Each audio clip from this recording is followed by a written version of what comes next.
Hello, this is David Morales, CEO and founding developer of VZ, Visual Zen. Our purpose, building better pathways for students and supporter success. And our topic today, let's talk about Family Weekend.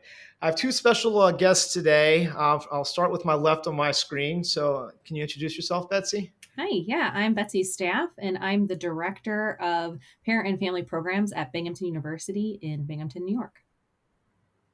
And Nichole? Hi, I'm Nichole Florence, and I am the Director for Orientation and New Student Programs at North Carolina A&T State University in Greensboro, North Carolina. Okay, so why are we here today? It's an interesting topic. Most people know VZO, and we build an all-in-one onboarding platform for students and also supporters. Uh, Over the years that we've grown from a reservation management system into this onboarding platform, we get a lot of different questions and requests and needs. And one of the things that came up this year was Family Weekend, courtesy of Betsy and Nichole. We had done this as a company a long time ago, but didn't understand its relevancy to what we do. We were just asked to build it. So today we're going to talk about, why did the need come about that an orientation professional would have to think about Family Weekend? How did they solve the problem and when they tackled it, and where do they see it going? So it's kind of the three WHW of going through this. But at this moment, I'd like to each individual talk a little bit about themselves and how they got into the role they are today, so the audience members can understand when you say something, it makes sense from your lens of your professionalism. So, Bessie, would you like to start a little bit about yourself? Yeah, sure. So I've been at Binghamton University for over 12 years, and I have two roles at the university. I'm the director of new student programs, which runs our orientation program, and now newly the director of parent and family programs. And so that's where the two worlds have kind of collided in the last year, as my experience with VZ orientation and it bleeding into now this parent and family programs role. Okay, Nichole. Hi, yes, I started in higher education in about around 2006. I just assumed this role, so Visual Zen was like my family that I embraced, and they kind of helped guide me through all of our registration, and they were really exceptional with that. I have about a little over 12 years of experience in higher ed. I've worked in this role since January of 2022, so I just had to pick up the pieces and start running. So yeah. Cool. So, why don't we just jump into the why? So, Betsy, at Binghamton, why did they come to you? Like, why did Family Weekend fall on your plate? Yeah, so like I said, when I got the new role of director of parent and family programs, this was in the middle of summer orientation season. We were in the thick of planning Family Weekend, and we needed a new way to have a new event management platform. The previous platform that we had used was not working for the way we wanted to run Family Weekend, or the way at least we envisioned running Family Weekend. And so my experience with VZ orientation over the last 10 years, plus years, I know that they can do this. I know that VZ can do everything we want it to do for Family Weekend because I've seen it happen for orientation and beyond, right? And we've always been really impressed with the product. So it didn't take much convincing to our administration that we should seek out VZ for a family weekend event management module. But what it actually developed and actually created is what was surprising and really what we were looking for. Cool. And then, Nichole? Um, our campus had high expectations for Family Weekend. We have a lot of families that look forward to it. And due to COVID, we haven't had an in person family weekend in about 2 years. From my understanding, we've used a different platform to manage the event. We use TouchNet, just because we relied so heavily on our in person orientation sessions through VZ. But I was more comfortable with Visual Zen and how well you all set up the platform for our family weekend. So it was a very seamless process. in regards to coming up with the configurations. The staff was exceptional in regards to planning everything out and setting up the platform, which was our first time using it. So I had no issues whatsoever. And our parents and our families, they appreciate it and have very little questions in regards to the registration process. And so that really helped us because we had such a high anticipation on our campus. And we just want to make sure that we provide them with the best customer service as possible in regards to registration, since we have so many families traveling across the country. Well, it seems like both of y'all had a lot of pressure from above to make sure you performed. Really. Uh, Yes. and not like you don't have enough on your plate. And we'll talk Right. about having too much on your plate could be a bad thing, but not just technology and VZ. At some point, we will not talk about VZ. We'll remove the hat and get into, I call it the philosophical and insight, aspect. But what I've learned over the years when I worked with Christopher Newport University, we had built Family Weekend, and they didn't know from year to year, do they do packages? Do they do memberships? Do we just do one ticket? All of that.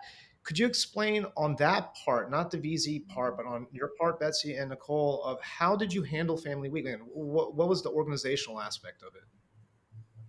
Yeah, sure. So, this family weekend was new to me this year, right? That was probably one of our challenges going into this.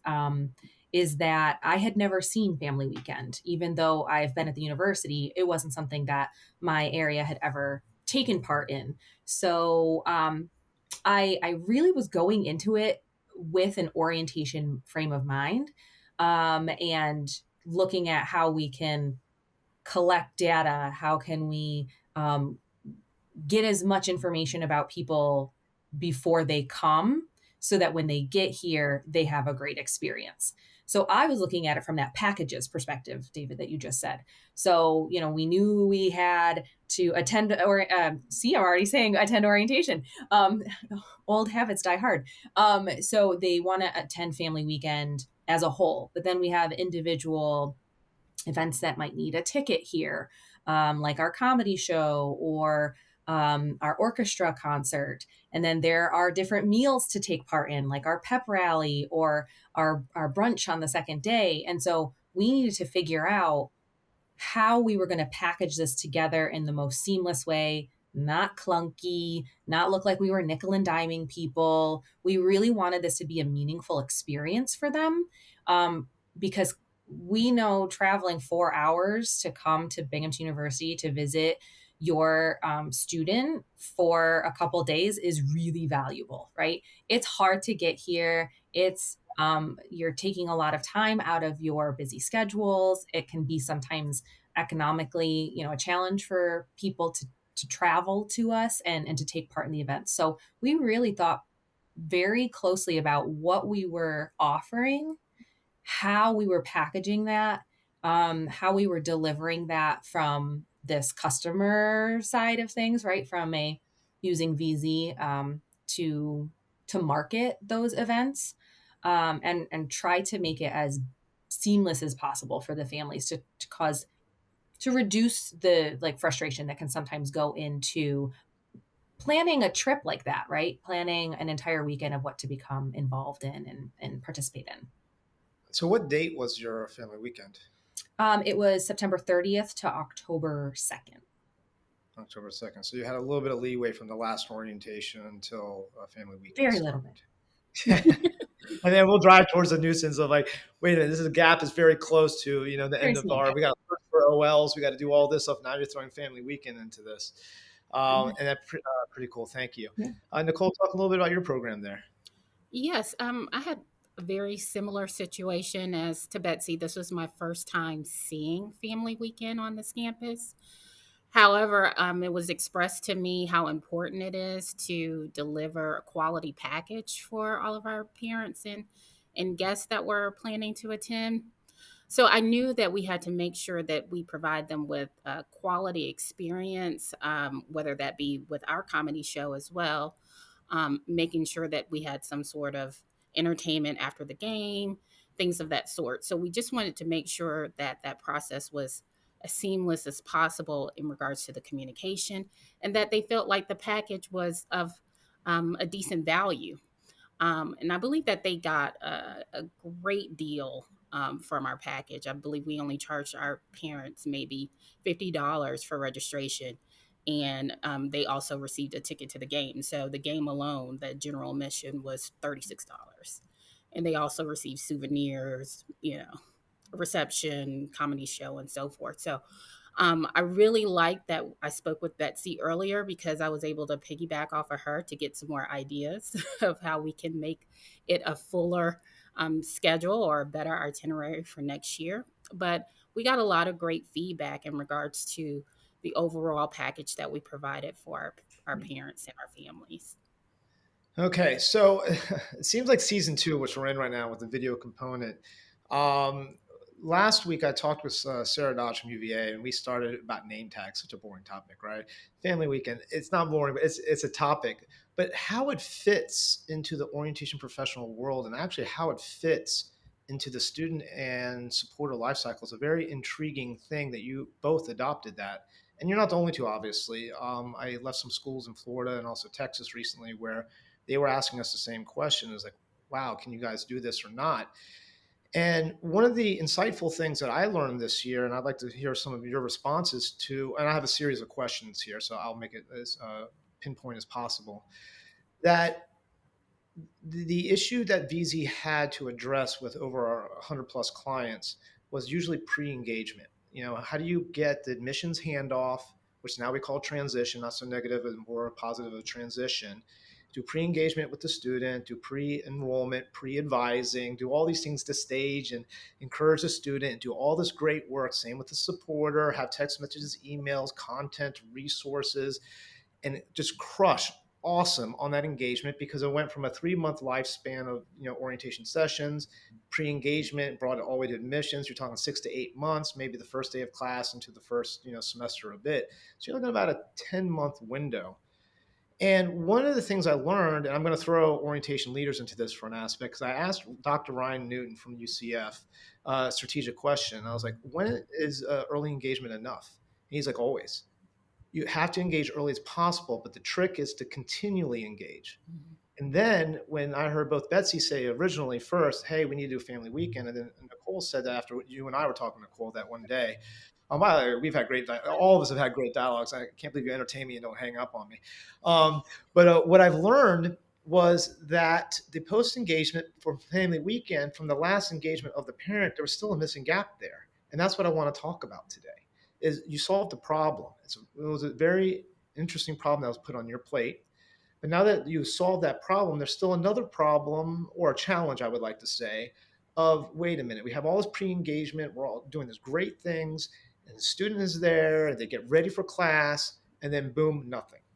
And then family weekend. And orientation leaders follow the same pattern. It's like you are recruiting and doing all of this, and then nothing almost until spring. You do all the training for the sessions that are coming on, for the next summer. I was curious, and I'm setting the stage for a reason here because I'm really that post engagement is what I'm talking about. We can talk about pre engagement for supporters, towards the end. That post engagement, can you just tell the audience? And you talked about how your program functioned. How did you market before that? How did the parents know about Family Weekend? So, Betsy, do you want to start? Yeah. So from our side, because orientation is a summer long program for us that happens in June and July, we were already marketing Family Weekend for September, October. So I think that was actually one of our perks to using VZ for Family Weekend registration is our families and our students had just come off of using that same platform for registering for orientation. And so when we started pushing that out middle to end of July to them, it was a system they were already familiar with. It was a process they were already familiar with. And so we pushed it at orientation. We used a lot of the individual communication streams that VZ does allow us to use. And we were able to kind of tap into the fact that we were already using that system with our students and our families. The majority of our families coming to Family Weekend are first year families. And so, really, that market, right, that audience that we just use for orientation was a nice streamline into our family weekend market. So that's why it just kind of made sense to us that if we're going to use something, if we're going to target the same audience, let's use something they're already familiar using so that there's no confusion or what is this VZ or why am I getting this VZ family weekend link? It's just name recognition, right? They've already seen it before. Okay. And Nichole, just from your perspective, and I'll switch up the questions back and forth because there are a lot of similarities. Nicole's like, man, you already said what I was going to say anyway. But We are so similar. That's what it is. So, yes, we do the same. The only thing that we've done differently is maybe do like a little commercial during our orientation sessions. So, to kind of like build it up, but we do the exact same thing. because one of the things, because we launched our supporter platform with UConn this year. I feel like it's last year. So much has happened. I mean, talking everything that's going on. The thing that wasn't utilized very well in the supporter platform, there's a task list that the student has that you guys are familiar with, and the audience listening may not understand. The task list is just not a task list. It's built and customized for the type of student that exists out there. So your program, your student group, a whole bunch of different properties would make a difference. So it's not your traditional checklist, task list things I need to do. But one of the things cool about our task list is what's called a status disposition. So if they completed orientation, they attended orientation, a new task list item can open up. And one of the things that we did not do, unless you guys did it and I didn't even know about it, because our clients use our product very creatively. That sometimes we're like, we didn't know that happened. But one of the things that popped in my head when I was at UConn and talking with a parent, I was like, man, wouldn't it be cool that now that they've physically attended orientation, because I was interviewing these two beautiful ladies and they were just telling me that like all these things they said to me, David, I don't know what to do next. They actually told me that. And they looked at me because I was doing the interview. I was like, what do I do next? I'm like, I don't know. I need to go over there and ask. But I was thinking that maybe from the supporter side, I mean, does it make sense that you were doing the video, right, Nichole, that you were doing the presentation, that maybe opening up a task list item after a student has attended for that unique path and say, hey, by the way, now that you've attended orientation, here's a video blurb if your mom, dad, or grandparent, cousin, uncle, family member, supporter, coach, then do you think that would be helpful? I think that would be very helpful. Yes. Yes. I think they would receive it well if we had something like that. And Betsy, yourself, I mean, am I crazy thinking this, or is that something that No, I would mean, that's benefit? something that we have already thought ahead for.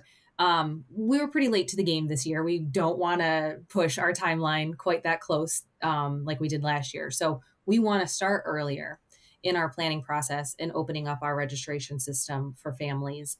And so, yeah, we would love to have a system be integrated into, hey, you just came to orientation for students, we push them to our welcome week, right? Get excited for welcome week.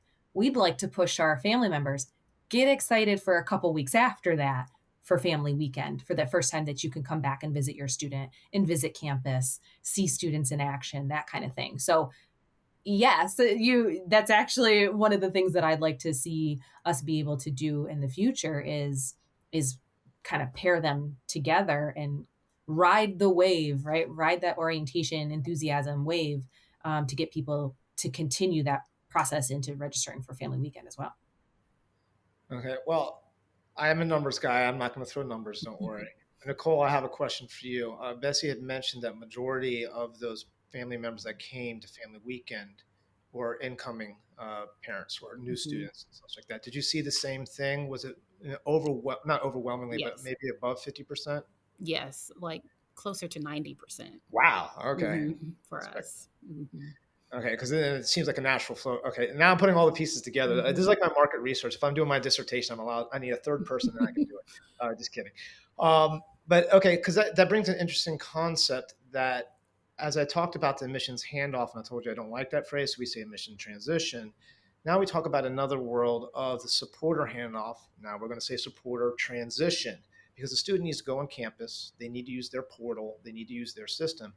What is really the family member left with other than maybe having a family engagement system? They get newsletters and stuff like that, but it's not really engaging as it has been. So if you set the stage and if you have the supporter platform and the parent was pre-engaged and learning about money matters and what their student needs to be doing so they can couple the efforts together as a family structure and a support structure, they get to orientation doing it, Other than family weekend, because if we talk about the phrase periodization, which is just a series of events that occur over a period of time, that gap, other than family week, if you can imagine parent orientation, family weekend, what would you throw in the middle as a resource, not an event, but something that you would think parents would like to have on their task list, or something that would continue that engagement before family weekend starts? And oh, by the way, Nichole, when is your family weekend? It was November 5th, but we November typically have 5th. it the first home game of each season. So that's a little longer of a gap from the October Mhm. to November. Okay, cool. So yeah, Nichole, why don't you start first? Like, what are some things that parents are asking for, or re-asking? Right. I know that our parents appreciate when we pull from the university calendar, and so that they're aware of registration deadlines when things are open. Also, anything in regards to financial aid or when they need to set up payment plans, things of that sort. So we notice that the engagement spikes once we shoot that information out to our parents.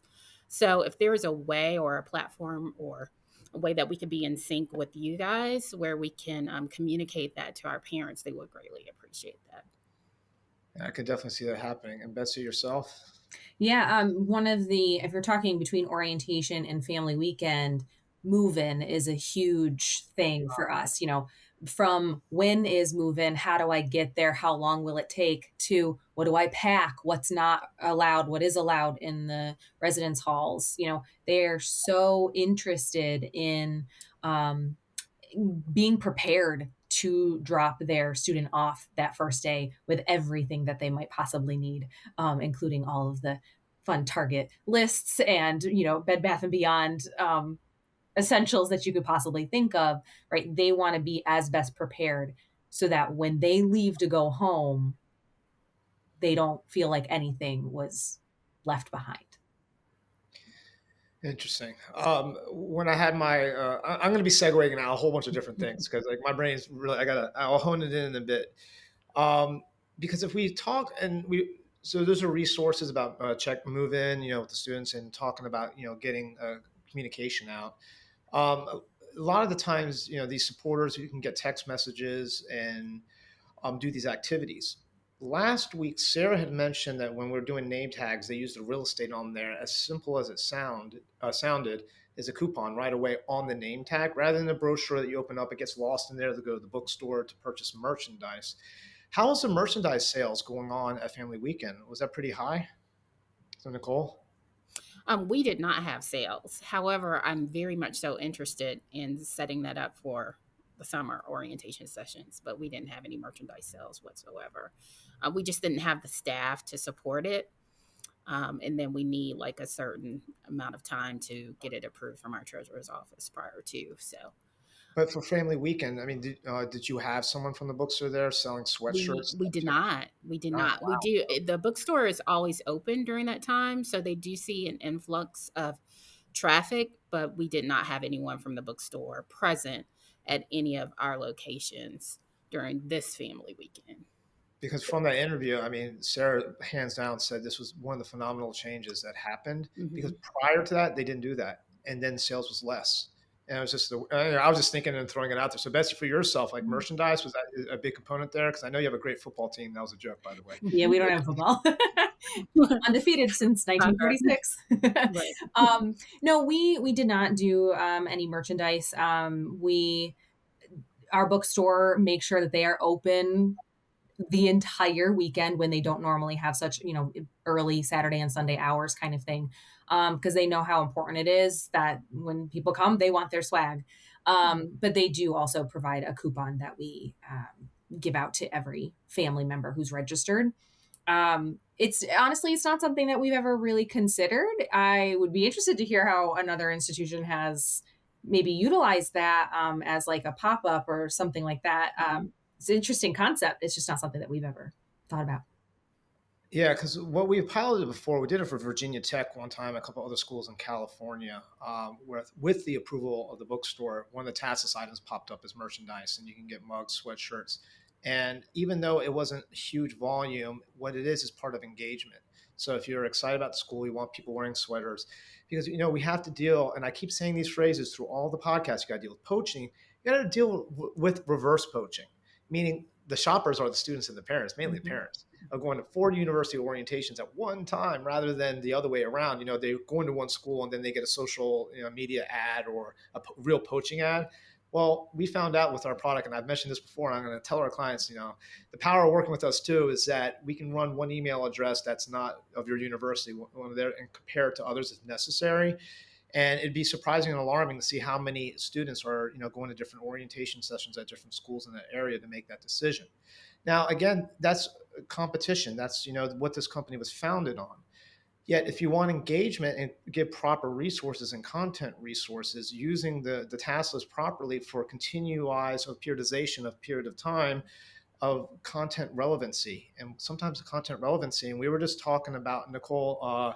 We were at AHEB, and I'm going to be doing a podcast with Chelsea, the director, and we were just talking about the sense of belonging, but not just for the students, but also for the supporters. Mhm. You all are strategically doing it for students, for onboarding, for orientation, and merging both of those worlds together are great.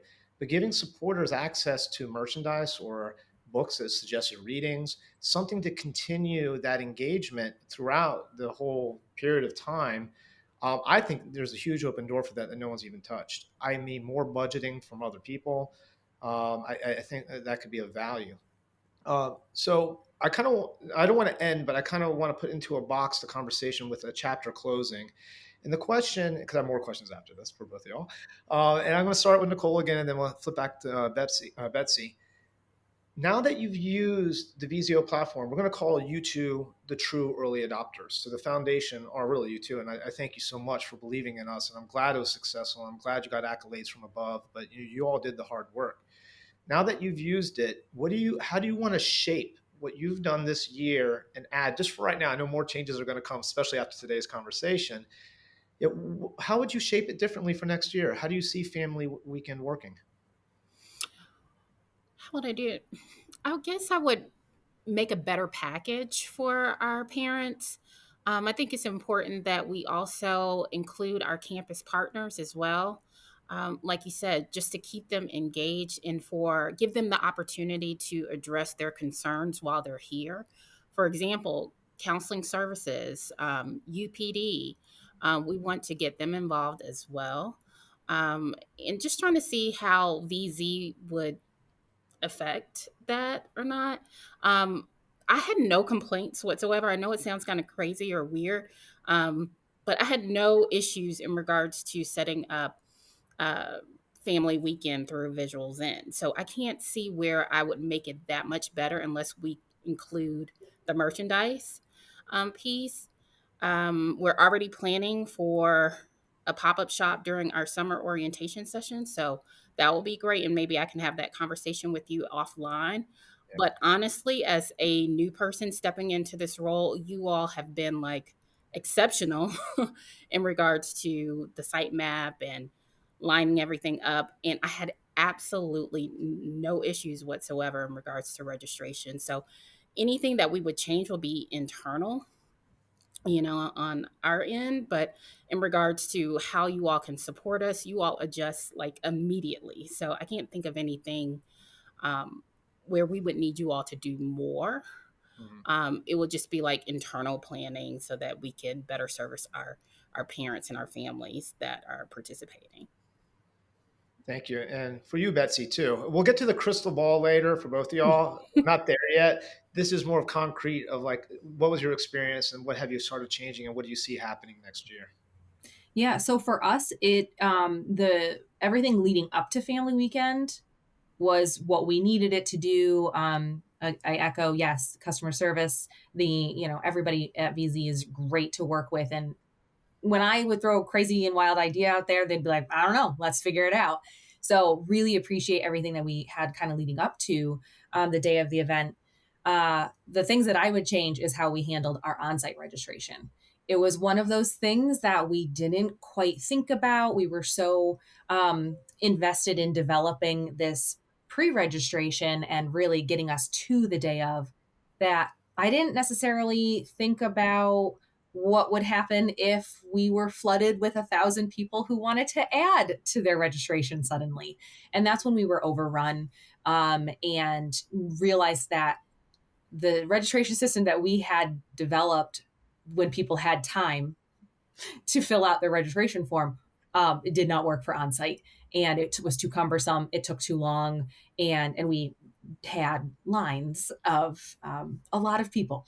So I think that if we're going to create something separate, or we want to become better at family weekend, is I want to be able to develop something that is a more streamlined process for our walk-ins, so that we just have a better um, first impression of what family weekend is going to be, rather than you waiting in a really, really long line. And so that's my kind of the thing I want to change for next year.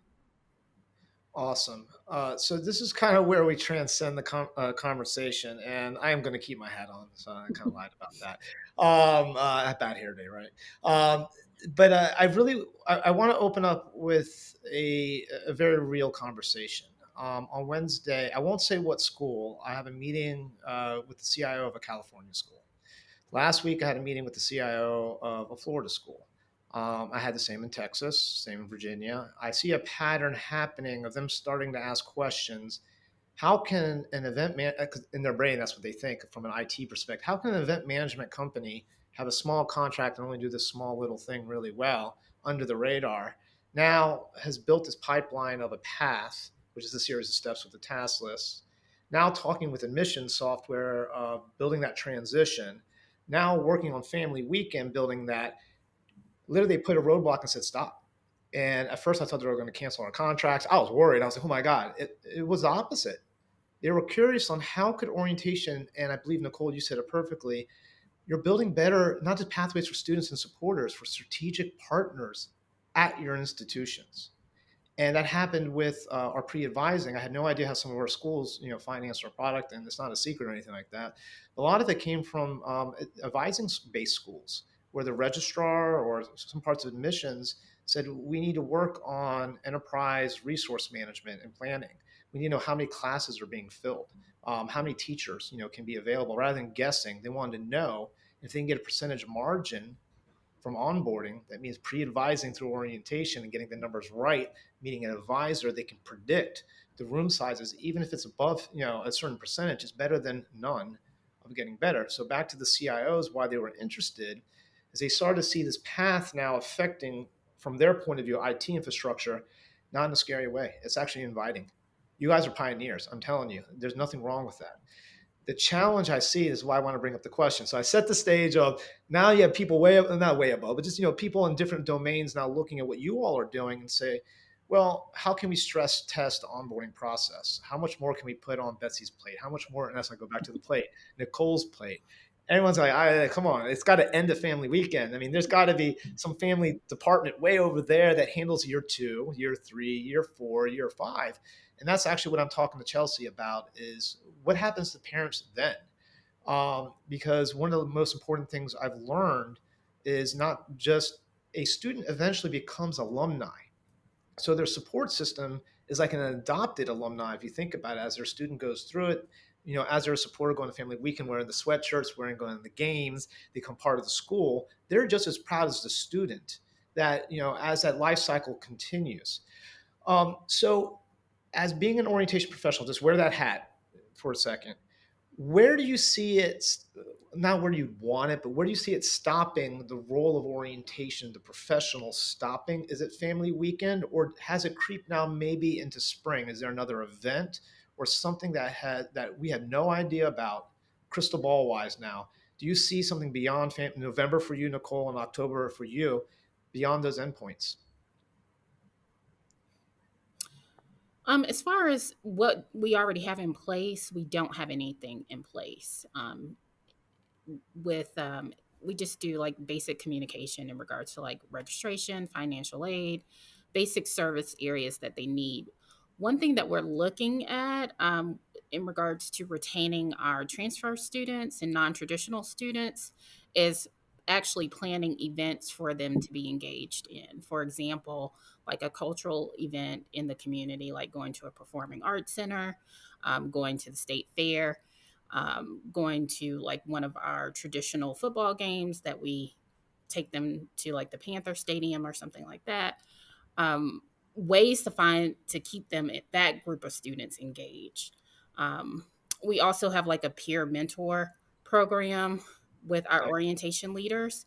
So that kind of helps our students keep them engaged, but we don't have like a specific event right now in place past family weekend to keep our parents and students engaged.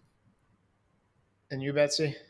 It's a Um, tough one. It doesn't have to be an answer. I mean, there's got to be a clip somewhere. yeah, so we engage with our family members through social media. And through email communications. I'd like to think that we have a pretty strong social media presence with our parent and family programs, that um, we really engage with them through that mostly Facebook platform.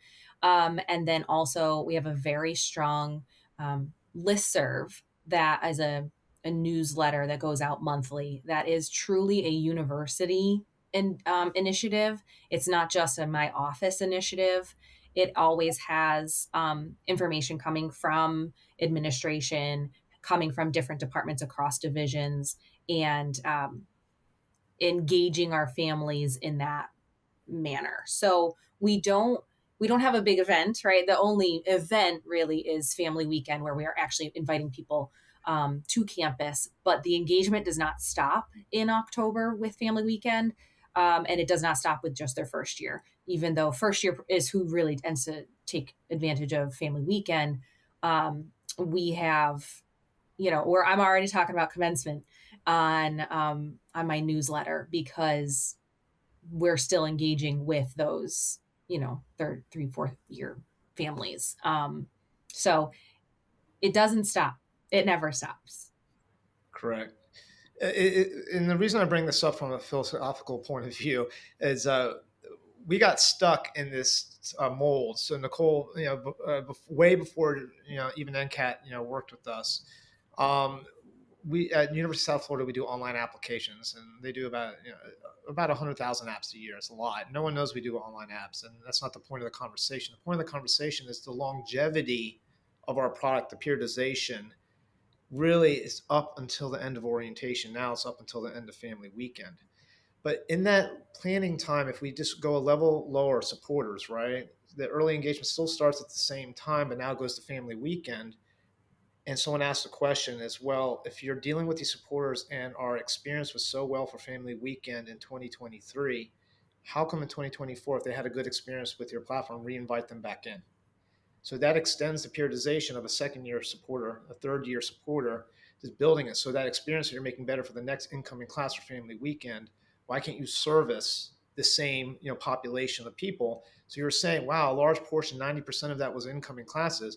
How about take that 600, whatever number you gave me, whatever, and jump it to 2,000, because you keep the same base that you had the previous year that had a good experience. You bring them back in through re-engagement and doing that. But we noticed that, not but, and we noticed that same scenario happening with orientation. You talked about the peer mentors. I mean, that's my favorite topic. Everyone knows I love orientation leaders. I love that stuff. But the peer mentor thing is important because the longevity of the OL, it ceases over time. But if they get stuck in the customer service model of the university, they go to peer mentor, they become one-stop shop. They eventually graduate, they get a job somewhere, maybe an internship tunnel that goes through the university to help the OLs out. Someone said something very interesting to me. I believe it was Christopher Johnson from Cal State LA. He's like, your future alumni, and I said it earlier, and it was him, your future alumni are your incoming students. And if you can have the retention for 4 to 5 years and lock them in, you can guarantee that. So there's no reason why alumni or development, your strategic partner, should have huge interest into you, because the onboarding and the offboarding really is the grouping together for helping the retention cycle. But your job as an orientation professional stops, or the role of the traditional orientation professional stops at family weekend.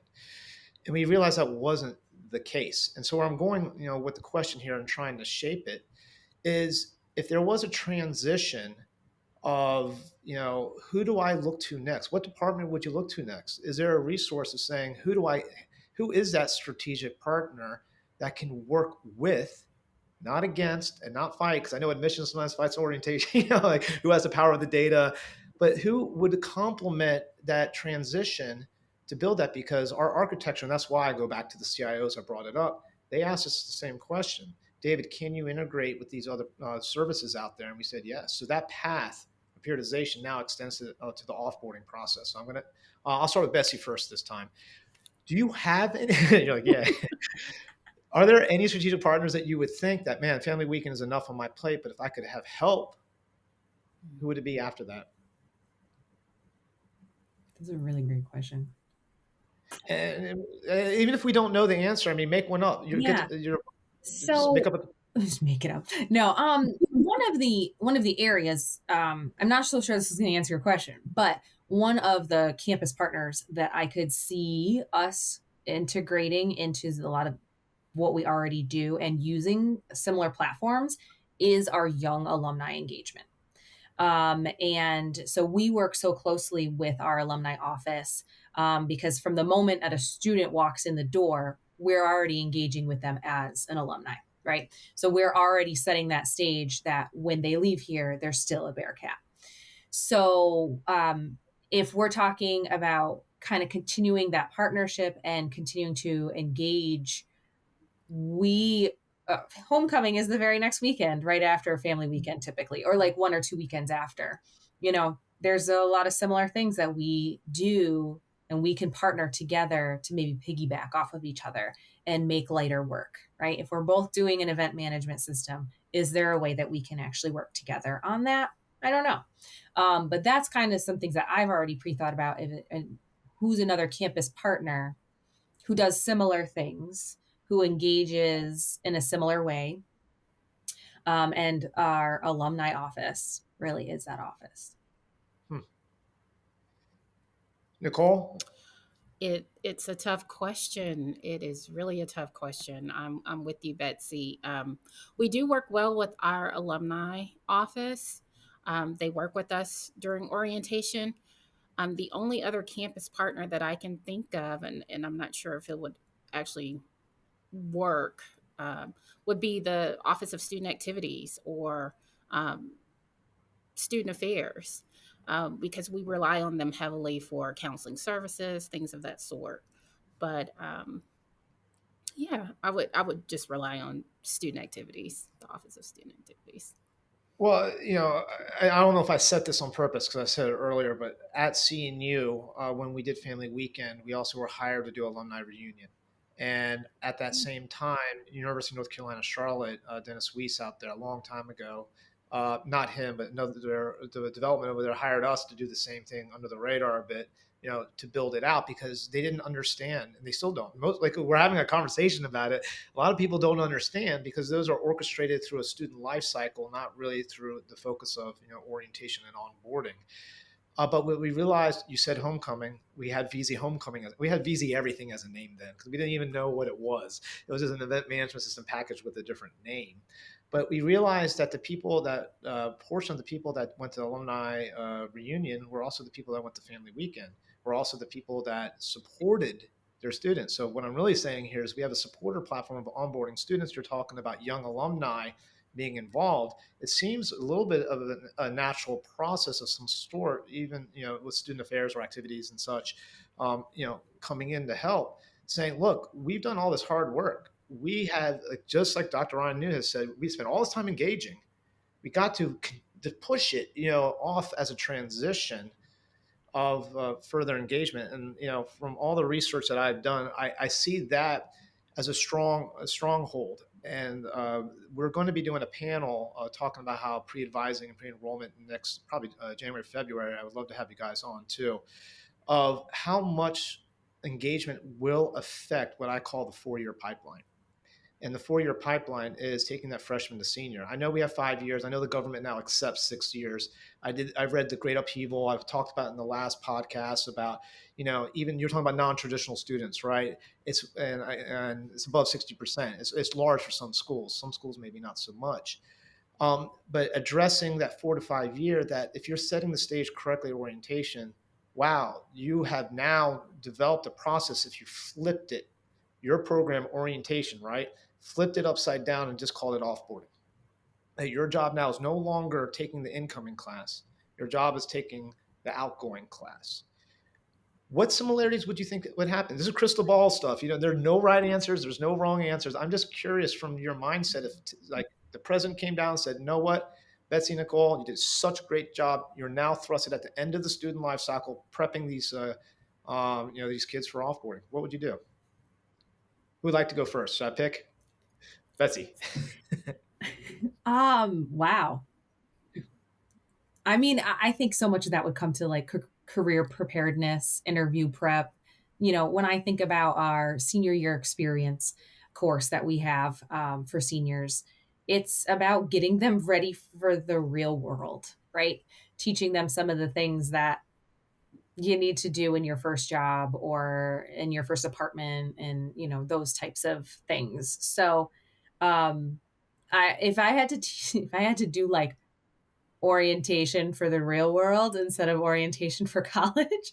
I think that it would be about being best prepared to be out on your own and learning the things that the classroom hasn't been able to teach you, I guess. Um, I've never thought about flipping orientation to the end. That's a really interesting question.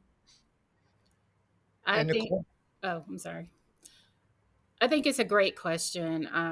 It would be a great way to evaluate how well you did your orientation. I know the people before me, Jackie Powers, she did a great job of building this office up. And a lot of our students, whenever they went through the orientation process, they could speak on it each session. They had plenty of takeaways, things of that sort, and they could honestly serve as student leaders for our campus just going through our orientation process. That means that they've